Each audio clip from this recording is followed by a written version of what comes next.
Now, Multicultural Cumbria, that's the charity that was set up to empower minority groups in the county, held their annual conference in Carlisle today.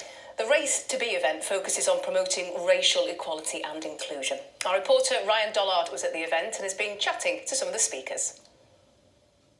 It's been a lively day of debate and discussion here at the first Race to Be conference to be held in person with guests actually here at the university since the pandemic. I'm joined by a panel of the speakers who were talking today. We'll start with Lena Mukherjee.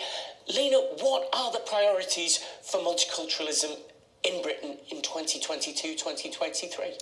From my perspective, it's about dialogue, communication, education, and actually an acknowledgement that we are human, we have flaws, but what can we do about it to actually make a much more cohesive society? Well, Callahan, the CEO of Multicultural Cumbria, what would you add to that?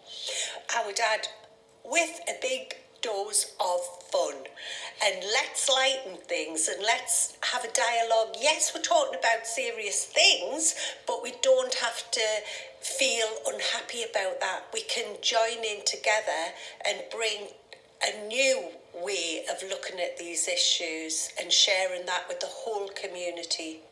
Is there a danger that people pat themselves on the back and say a lot of change has been made and don't recognise that there's still a long way to go? There's still a long way to go because, like Lena and myself were discussing, that when we arrived in this country, things were different than they are now, and change is happening, but with all of us working together collectively, change is going to come.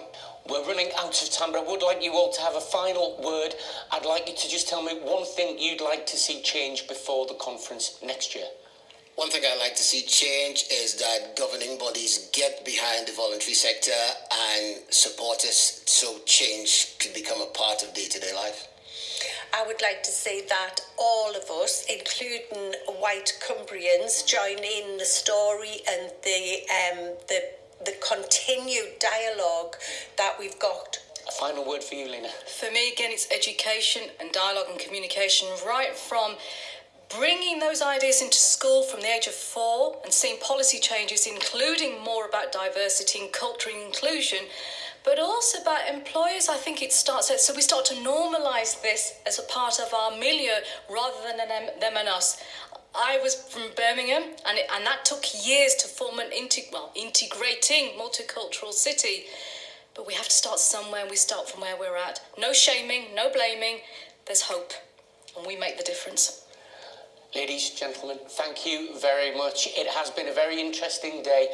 A lot of people here very interested in seeing how Cumbria and Carlisle can be more inclusive, more diverse, and ultimately a happier, safer city for us all to live in.